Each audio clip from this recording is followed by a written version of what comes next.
I'm so excited to chat with you. But first, Oh, congratulations. thank you so much. Yeah, I've been looking forward to this chat. Yay. Well, congrats on the win, but also congrats on the bun in the oven.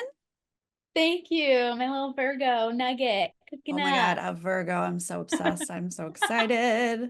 Me too. You did exactly what you said you were going to do. I mean, you Yeah. secretly won $1 million. We didn't know that yet, but you were like, okay, let's go family. Let's do this. Yeah, it's still setting in. It's still very surreal that I'm allowed to freely say that now.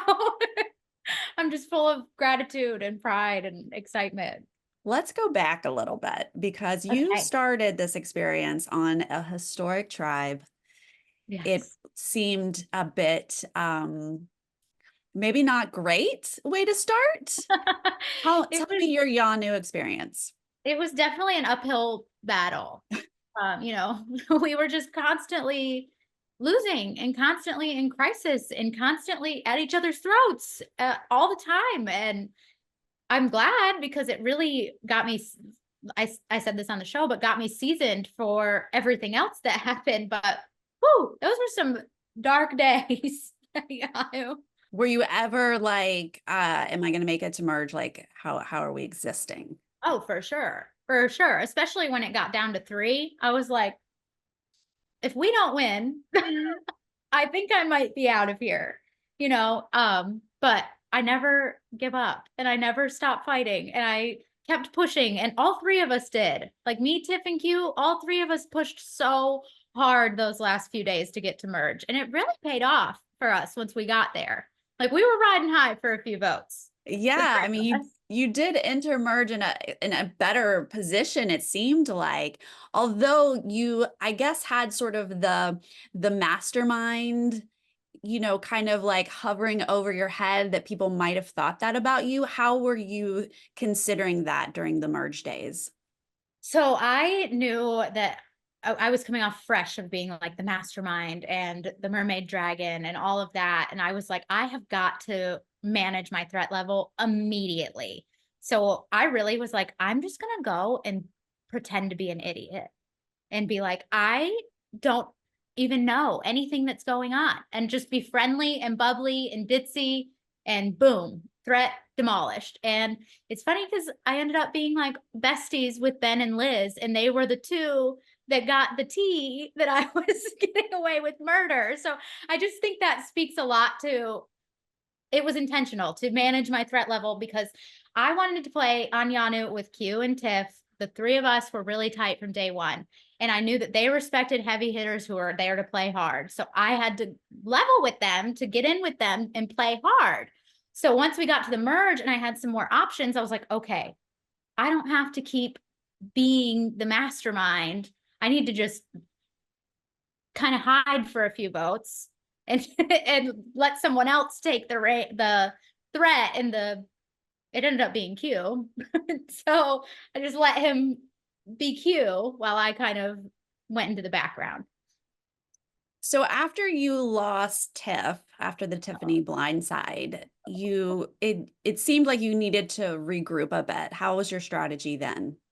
Oh my gosh. Well, the Tiff blindside really rocked me because I floated Tiff's name and it was going to happen whether I floated her name or not. People wanted her there or not. So ultimately, I just ended up looking really dumb because the same thing would have happened. I would have been left out.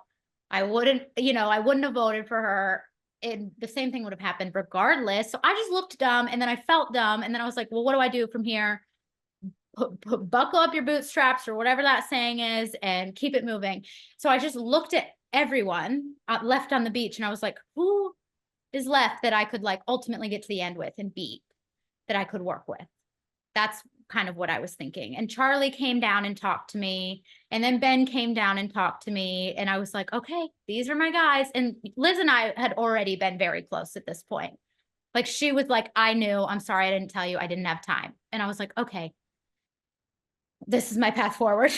It's with those four and Ben and Charlie coming to me on the beach that night and like the four of us coming together, me, Ben, Charlie, and Liz.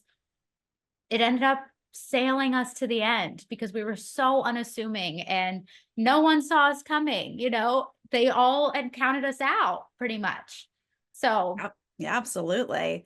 The immunity challenge that you end up winning, and Liz runs back to get the plank. When she runs back, I'm like, is Liz getting her plank? Is she gonna like take over from you? Did you know what she was doing? well, she started helping me because I was really quick on my puzzle. She started Hmm. helping me while I was still doing my puzzle. She was Hmm. counting puzzle pieces. Oh, So she was like ahead of it. And then I was like, she's helping me. She's helping me. And that took me a while to like process because we didn't talk about it. That wasn't the plan. It just happened. We didn't ask. She wasn't like, can I help Kenzie? She just did it. So I think it kind of happened before anyone really knew what was, even including myself, knew hmm. what was happening. And Liz, I think that speaks to her creative thinking, honestly. She was like, you know what? I'm not going to win this. We have a common goal. We're buds. I will help you. I can't imagine going through a final tribal. It seems very stressful and intense. How was your approach? How did you feel during final? During final was probably the most stressful time I was out there because Ben and Charlie had such good answers. And I was learning things about their games as they were talking. So I was like, if I'm learning this and I've been playing with them and been in alliance with them, then they're learning this and it's impressive. Like those boys were great at Final Tribal, both Ben and Charlie. Every answer, I was like, they're killing it. They're killing it. Like I thought I was going to come in here and clean sweep. I had the underdog story. I had just won fire. I had worn the necklace twice. I was like, I've got this.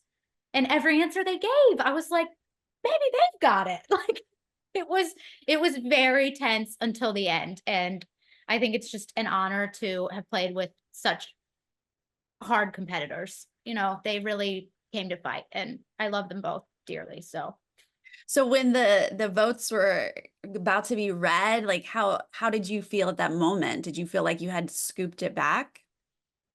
I thought it was kind of a toss up, honestly. Mm. I thought everyone came and gave a really good argument.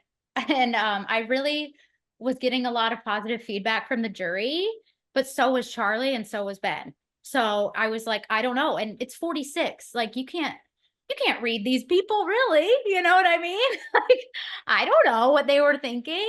And in that moment, I was just like, it's going the way it's going. I gave it all I could. We're just gonna ride it out, boys. Like, When I did the chart for the season, it has a Leo ascendant for the season, which I think was clear. Everyone was very out for themselves, wanting credit. But then we get a Leo winner, and I was like, chef's kiss to this.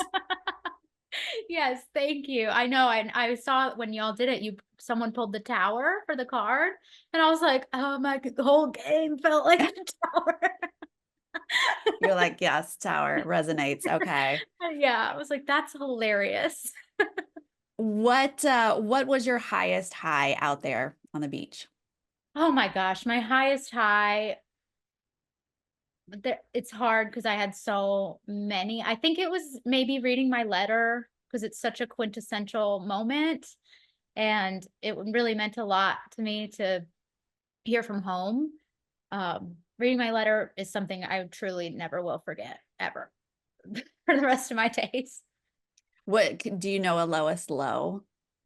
Oh, my lowest low was definitely the rainstorm on Yanu. It was Mm. just awful.